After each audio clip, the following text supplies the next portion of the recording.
Hello बार बच्चों, बहुत बहुत नमस्कार। एक बार फिर से हमारा सभी का हार्दिक स्वागत वंदन करता हूं इंक्लाइंड एक्सेस पे। और आपको पता है कि हम क्वेश्चन डिस्कस कर रहे थे, तो आज भी बहुत इंपॉर्टेंट क्वेश्चन डिस्कस करना है। हमने एक सीरीज स्टार्ट की थी जिसमें हम एनसीईआरटी के क्वेश्चन सीक्वेंस से डिस्कस कर रहे हैं और हमने चैप्टर 1 स्टार्ट किया था, रिलेशन फंक्शन।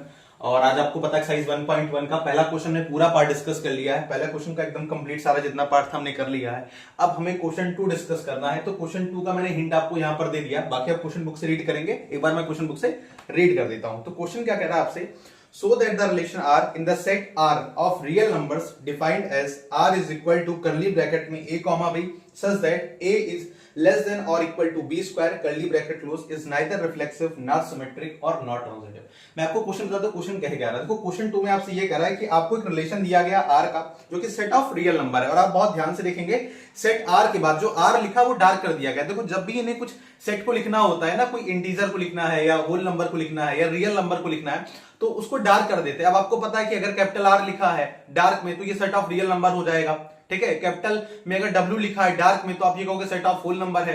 अगर एन डार्क में लिखा है सेट के साथ में तो सेट ऑफ नेचुरल नंबर हो जाएगा। आई लिखा है तो इंटीजर हो जाएगा। कहने का मतलब यार ये है कि एक सिंबॉलिक रिप्रेजेंटेशन होता है। जब किसी नंबर को ये कैपिटल में लिख करके डार्क कर देते हैं उसके सिंबॉलिक रिप्रेजेंटेशन को, तो इसका मतलब ये होता है कि सेट ऑफ रियल नंबर है या सेट ऑफ होल नंबर है या सेट ऑफ इंटीजर है, ठीक है ना। चलिए अब हमको यहां पर दिखाना है ये जो रिलेशन है ना ये आपका रिफ्लेक्सिव है, ना ये आपका सिमेट्रिक है और ना ही आपका ये ट्रांजिटिव है, हमें शो कर रहा है। बढ़िया क्वेश्चन है, इंपॉर्टेंट क्वेश्चन है, एग्जाम में पूछा जा सकता है। बहुत ध्यान से इसको करेंगे, आप देखिएगा कैसे करते हैं। लिखने की जो तरीका होता है ना, जो शैली होती है, आपको वो ध्यान देनी पड़ेगी। ये सारे क्वेश्चन जानते हो और बहुत आसान होते हैं, लेकिन आपको लिखने का तरीका पता रहेगा तो डेफिनेटली आप क्वेश्चन कर पाओगे, अदरवाइज आप बिल्कुल भी नहीं कर पाओगे क्वेश्चन। और 4 नंबर में या 3 नंबर में क्वेश्चन आ सकता है, तो बहुत ध्यान से करेंगे इसको। सबसे पहले हमें सेट लिखना है, तो हम मान लेते हैं कि सेट ए, और सेट ए आपको पता है क्या है, आर है, यानी सेट ऑफ रियल नंबर है, set of all real numbers, ठीक है ना, क्योंकि आपको देखो बुक में दिया हुआ है set of all real numbers है।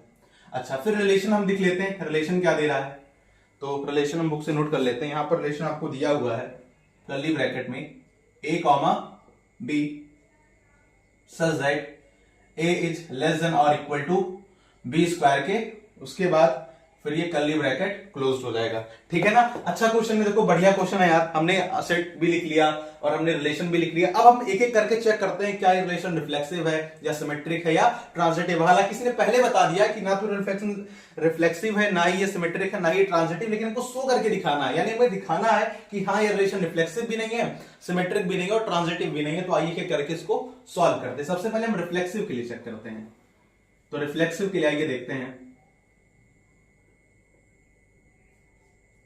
ठीक है। चलिए रिफ्लेक्सिव के लिए हम ऐसा मानते हैं, हम ये मान लेते हैं, आपको पता। अच्छा अब डिस्कस कर लेते हैं रियल नंबर क्या होता है। पहले मैं आपको थोड़ा सा रियल नंबर के बारे में बता देता हूं, फिर मैं आपको रिफ्लेक्सिव, सिमेट्रिक और ट्रांजिटिव बता दूंगा, क्योंकि बहुत लोग को यहां पर रियल नंबर के बारे में नहीं पता होगा। तो हम आपको रियल नंबर के बारे में बता देते हैं, बहुत ध्यान से सुनना। देखो जो रियल नंबर होता है ना, ये आपका रेशनल नंबर और इरेशनल नंबर का क्या होता है, यूनियन होता है। मैंने आपको बेसिक मैथमेटिक्स के पार्ट 1 वाली वीडियो में ये चीज बताया था कि जो आपका रियल नंबर होता है ये आपका रेशनल नंबर और इरेशनल नंबर से मिलकर बना होता है। जैसे 1 जो है आपका वो एक रेशनल नंबर है, 1 को 1/1 लिख सकते हो, यानी p by q के फॉर्म में लिख रहे हो, और जहां पर q आपका 0 नहीं होना चाहिए, डिनोमिनेटर आपका 0 नहीं होना चाहिए, तो 1 को 1/1 के फॉर्म में आपने लिखा, तो इंटीजर के फॉर्म में लिखा और दोनों इंटीजर है। तो कहने का मतलब ये होता है कि यार देखो ये रेशनल नंबर है, तो इसलिए रियल नंबर में भी आएगा। तो आप ऐसे 2 का एग्जांपल ले लो, 2 का ले लो, तो 2 भी आपका रेशनल नंबर है, रियल नंबर में आएगा। आप 14/7 का एग्जांपल ले लो, ये भी आपका रेशनल नंबर है और आपका जो है रियल नंबर में आएगा। अब आपको लगेगा पाई, तो पाई आपका जो है क्या है, इरेशनल नंबर है, तो पाई अगर आपका इरेशनल नंबर है तो ये रियल नंबर में भी आएगा। 22/7 की बात कर लीजिए आप, 22/7 ये भी आपका रियल नंबर है। तो कहने का मतलब हर वो नंबर जो रेशनल नंबर होगा और इरेशनल नंबर का यूनियन होगा वो आपका क्या होगा, रियल नंबर होगा, ठीक है। तो हम 1/4 मान लेते हैं, तो 1/4 जो है आपका वो एक रियल नंबर है। 1/4 जो है सेट ए में बिलोंग कर रहा है, और कंडीशन के अकॉर्डिंग आप देख सकते हैं यहां पर लिखा है 1/4 comma 1/4 does not belongs to R. अब कुछ लोग सोच रहे हैं ये कैसे आया, देखो अभी मैं आपको बताता हूं। लेकिन रिफ्लेक्सिव की कंडीशन क्या होती है, जब a कॉमा a आपका रिलेशन में बिलोंग करेगा तब वो रिलेशन कैसा होगा, रिफ्लेक्सिव होगा। लेकिन यहां पर a कॉमा a जो है रिलेशन में नहीं बिलोंग कर रहा है। कैसे नहीं बिलोंग कर रहा है, अब देखिए लिखते हैं, आपको यहां पर लिखना पड़ेगा बट, ठीक है, but 1/4 comma 1/4 does not belongs to R, because, क्योंकि, अब हम रीजन देंगे ऐसा क्यों हो रहा है, बिकॉज 1/4 इज लेस देन और इक्वल टू। अब जब आप 1/4 का स्क्वायर करोगे जब आप इसका स्क्वायर करोगे तो यहां पर तो ये 1/4 रहेगा और यहां पर ये हो जाएगा 1/16, जो कि ऐसे लगा दो। क्या आपको पता है ना यार, आप ध्यान से देखो 1/4 में और 1/16 में कौन बड़ा है, तो आप ऐसे देख के बता सकते हो यार कि जिसका डिनोमिनेटर पहली बात तो छोटा होना चाहिए। तो देखो न्यूमरेटर दोनों का बराबर है, अब डिनोमिनेटर किसका छोटा है, डिनोमिनेटर इसका छोटा है, तो ये नंबर जाहिर सी बात है बड़ा होगा, ये नंबर छोटा होगा। लेकिन यहां पर ये कह रहा है कि 1/4 या तो 1/16 के बराबर हो जाए, तो ये तो कभी हो नहीं सकता, पॉसिबल ही नहीं है। और या तो यहां पर 1/16 1/4 से बड़ा हो जाए, तो ये भी पॉसिबल नहीं है। यहां पर जो 1/16 है वो 1/4 से छोटा होगा, तो ये कंडीशन यहां पर जो इंपोज की गई है, ये कंडीशन यहां पर नहीं सेटिस्फाई कर रही। इस वजह से हम कह सकते हैं सो it is not a reflexive relation, तो ये रिफ्लेक्सिव रिलेशन नहीं होगा। सो it is not a reflexive relation, तो ये रिफ्लेक्सिव रिलेशन नहीं हो पाएगा। ये मैंने आपको समझाने के लिए बताया था, ठीक है, समझ में आ गया ना यार कैसे हुआ है। 1/4 1/16 में कौन बड़ा है, तो 1/4 हमेशा 1/16 से बड़ा होगा, और जब ये बड़ा होगा, और बराबर तो होगा नहीं दोनों, तो यहां पर ये कंडीशन जो दी हुई है, कंडीशन यहां पर सेटिस्फाई नहीं कर रही। इस वजह से हम कह सकते हैं कि जो रिलेशन है वो आपका रिफ्लेक्सिव रिलेशन नहीं होगा। बात करते हैं सिमेट्रिक के लिए। सिमेट्रिक के लिए क्या चीज होने वाली है, चलिए सिमेट्रिक के लिए देखते हैं। तो सिमेट्रिक के लिए सबको पता है कंडीशन क्या होती है, अगर a कॉमा बी आपका रिलेशन में बिलोंग कर रहा है, तो b कॉमा ए भी जो है रिलेशन में बिलोंग करना चाहिए, तब हम ये कह सकते हैं कि हाँ ये रिलेशन कैसा है, सिमेट्रिक रिलेशन है, ठीक है ना। चलिए अब देखते हैं।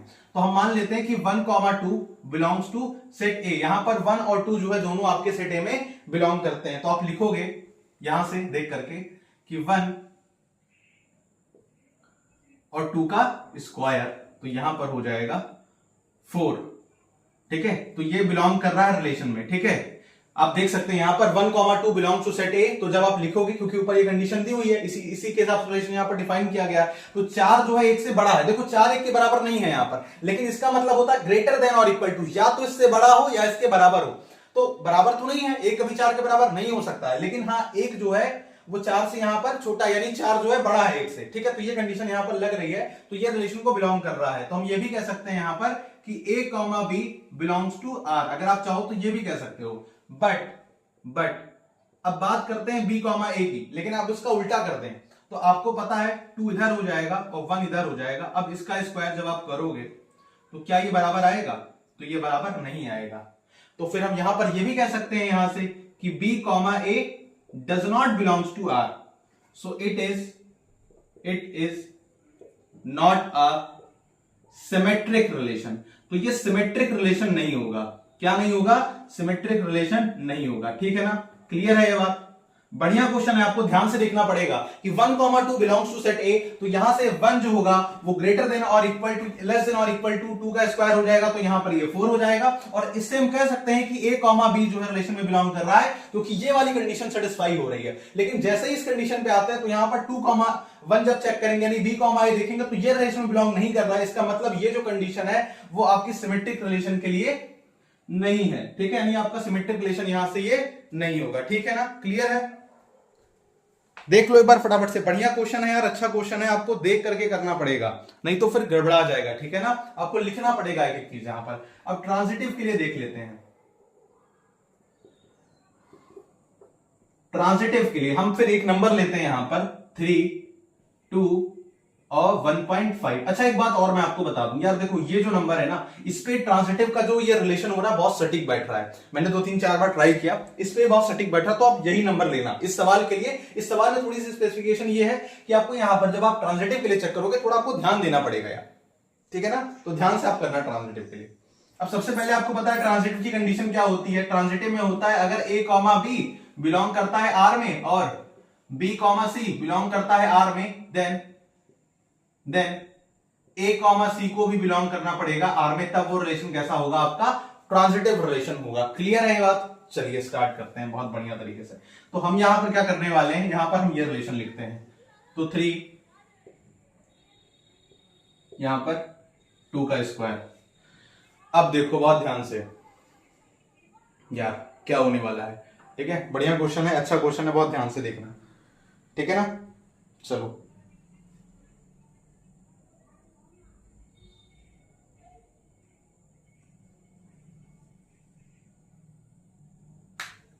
चलो ठीक है ना, नोट कर लिया सबने, बढ़िया क्वेश्चन। देखो मैं फिर से बता दूंगा, ये क्वेश्चन इंपॉर्टेंट, आपको देख के लिखना पड़ेगा क्या चीज लिखना है इसमें। तो अब आप ध्यान से देखना, यहां पर ये हो जाएगा 4 के बराबर। तो कहने का मतलब यार ये है कि यहां पर ये देखो रिलेशन सेटिस्फाई कर रहा है, यानी ए कॉमा बी जो है वो रिलेशन आर में बिलोंग कर रहा है। ठीक है, ए कॉमा बी यहां पर रिलेशन आर में बिलोंग कर रहा है, तो हम ये कह सकते हैं कि A comma B belongs to R. अब हम दूसरा लेते हैं, अब हम बी और सी को लेते हैं, तो यहां पर 2 लेते हैं और 1.5 का स्क्वायर करते हैं। तो जब आप 1.5 का स्क्वायर करोगे तो ये आएगा 2.25। ठीक है, तो हम ये भी कह सकते हैं कि B comma C belongs to R, क्योंकि आप ध्यान से देखो 2.25 2 से हमेशा बड़ा होगा, बराबर तो नहीं होगा लेकिन बड़ा होगा। ठीक है, तो यहां से कंडीशन निकल के आई a comma B belongs to R, और यहां से कंडीशन निकल के आई b comma C belongs to R. Then या बट कह सकते हो, बट अब जब हम इसको और इसको लेंगे, यानी जब हम 3 को लेंगे और 1.5 का स्क्वायर करेंगे तो ये आ जाएगा 3 और ये आ जाएगा, फिर से वही आएगा 2.25। ओह माय गॉड, अब ये बराबर नहीं आ रहा है मेरे भाई। कहने का मतलब ये बराबर भी नहीं आ रहा है और इससे जो है ये छोटा आ रहा है। ठीक है, यानी कि 3 यहां पर बड़ा है 2.25 से, तो ये कंडीशन को यहां पर नहीं सेटिस्फाई करेगी। तो जैसे ही कंडीशन यहां पर सेटिस्फाई नहीं करेगी तो आप लिख सकते हैं सो it is not a transitive relation. तो यहां पर ये जो है आपका वो ट्रांजिटिव रिलेशन भी नहीं है। और आप यहां पर सब लिखने के बाद बता सकते हो हेंस शुड। ठीक है, हमने मतलब यहां पर क्या किया जो है पूरा एकदम बढ़िया तरीके से दिखा दिया, हमने रिफ्लेक्सिव दिखा दिया, सिमेट्रिक दिखा दिया और ट्रांजिटिव भी दिखा दिया। देखो यार ये क्वेश्चन बहुत इंपॉर्टेंट क्वेश्चन था, बढ़िया क्वेश्चन था, एग्जाम में पूछा जा सकता है। और रिफ्लेक्सिव की कंडीशन आसान थी, सिमेट्रिक की आसान थी, ट्रांजिटिव की थोड़ी सी आपको ध्यान देनी पड़ेगी। एक पैटर्न आपको बनाना पड़ेगा 3 to 1.5 का। अगर ये पैटर्न सेट हो गया अच्छे से तो ये क्वेश्चन बन जाएगा। ठीक है, बढ़िया क्वेश्चन, अच्छा क्वेश्चन, फटाफट से बार नोट कर लीजिए, इसको एग्जाम में पूछा जा सकता है ये क्वेश्चन।